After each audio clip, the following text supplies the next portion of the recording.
Օդակայանի ճանապարհը ծայրից ծայր ուղեկցվում է 3 դրոշներով՝ հայկական եռագույնով, հայ առաքելական եկեղեցու եւ Սուրբ Աթոռի դրոշներով։ Օդակայանի մուտքի մոտ ժամը 2-ից մեքենաների համար ազատ տեղ այլևս չկար։ Օդակայանում անվտանգությունը աշխատում էր արտակարգ ռեժիմով։ Լրագրողների համար 2 առանձին մամուլի կենտրոն էր գործում, մեկը շենքի ներսում, մյուսը թռիչքուղու հարևանությամբ։ Արտասահմանցի լրագրողները հիմնականում կենտրոնացել էին թռիչքուղու կողքին։ Պրեսցենտրում բոլոր լրագրողների հեռախոսներին Flight Radar 24-ն էր, որով օնլայն հետևում էին Պապի օդանավի ընթացքին։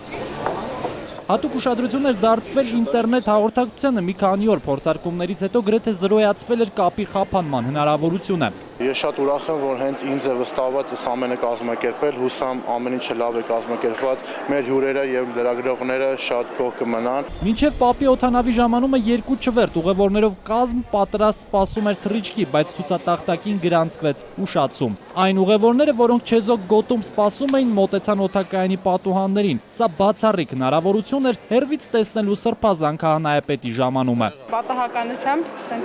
այսպեսի լավ միջոցառման ենք հականատես լինում ու անհամբեր սպասում են երբ ժամանելու, որ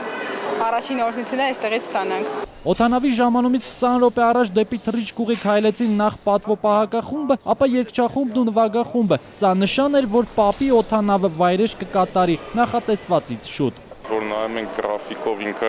մի փոքր նույնիսկ ուշաթռել իր նախատեսածից, բայց հասավ 10 րոպե շուտ։ Գրեթե 10 րոպե էր մնում նախատեսված ժամին, երբ հավաքվածները ավելի սեղմվեցին օդակայանի պատուհաններին։ Ռոմի Պապի օդանավը երևաց հորիզոնում։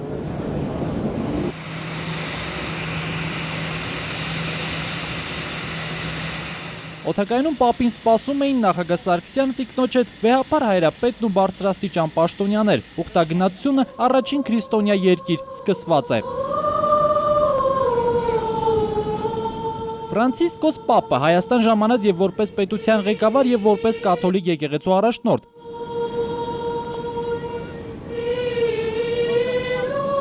Սրբազան քահանայապետին ողջունեց մանկական երգչախումբը միջնադարյան շարականով։ Փոքրիկ երգիչների ձեռքին ծիրան էր լավաշ հայկական խորհրդանիշներով, սկուտեղը նրանք մատուցում են Ֆրանցիսկոս Պապին եւ առաջինը ստանում Պապի օրհնությունը։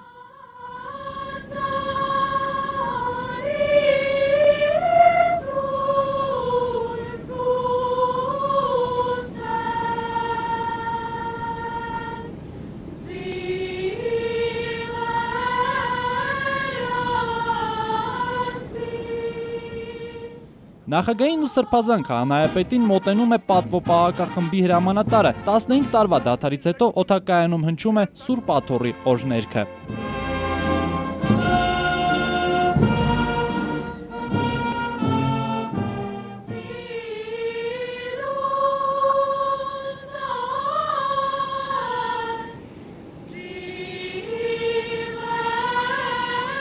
Մանկական երգչախմբի հնչյունների ներքո նախագահ Սարգսյանն ու Ֆրանցիսկոս Պապը ողջունեցին պետական պաշտոնյաներին, դիվանագետներին, հոգևորականներին։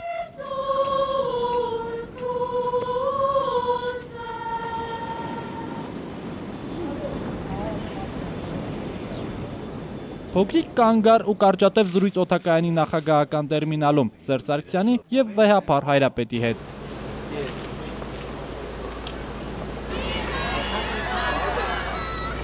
Զորապարոյան, Շակե Ղազարյան, Նարեկ Գալստյան, ժամը լրատվական։